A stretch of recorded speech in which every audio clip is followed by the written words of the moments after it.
আসসালামু আলাইকুম। আজকে আমি বিকেলের একটি নাস্তা করে দেখাবো। এর জন্য একটা প্যানে নিয়ে নিলাম পরিমাণ মতো গোস, দিয়ে দিব গার্লিক পাউডার, জিঞ্জার পাউডার, মরিচের গুঁড়া, ধনিয়ার গুঁড়া, জিরার গুঁড়া আর সামান্য একটু হলুদের গুঁড়া। দিয়ে দিব পরিমাণ মতো লবণ আর দিয়ে দিব 1 টিস্পুন ব্ল্যাক পেপার আর সামান্য একটু তেল দিয়ে গোসটাকে আমি মাখিয়ে নিব।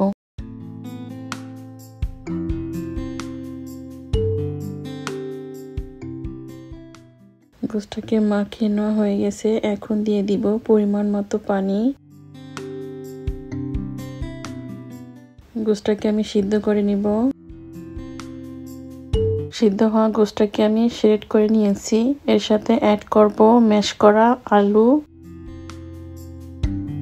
আর দিয়ে দিব মরিচ আর ধনিয়া পাতা কুচি। এটাকে আমি গ্রেট করে নিয়েছি।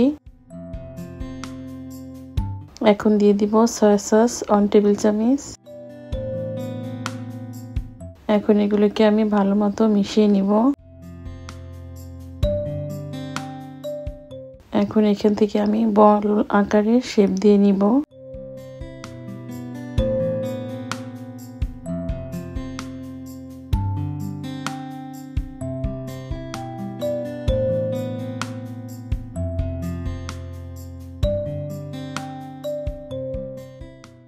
আমার সবগুলো করা হয়ে গেছে। এটাকে এক সাইডে রেখে দিব।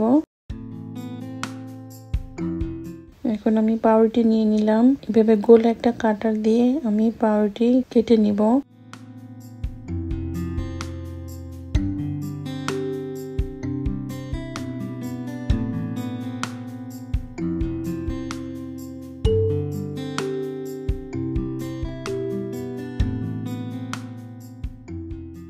এখন আমি কেটে নেওয়া এই রুটির উপরে গোশ দিয়ে দিব।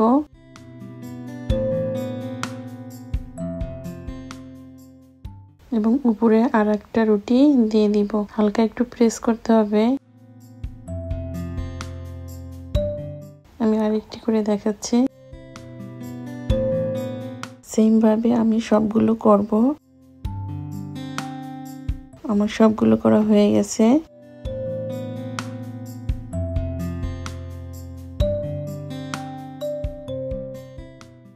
এগুলোকে এখন আমি ভেজে দেখাবো। একটা প্যানে বাটার লাগিয়ে নিলাম।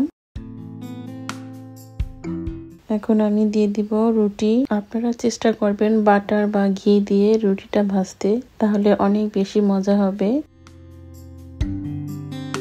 এক পাশ হয়ে গেলে আমি উল্টে দিব।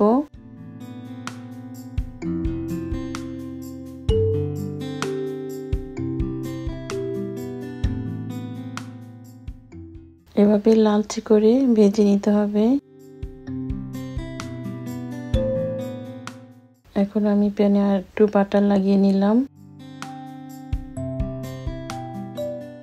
বাটার বা ঘি দিয়ে ভাজলে অনেক বেশি মুচমুচেও হয়। আমার সবগুলো ভাজা হয়ে গেছে।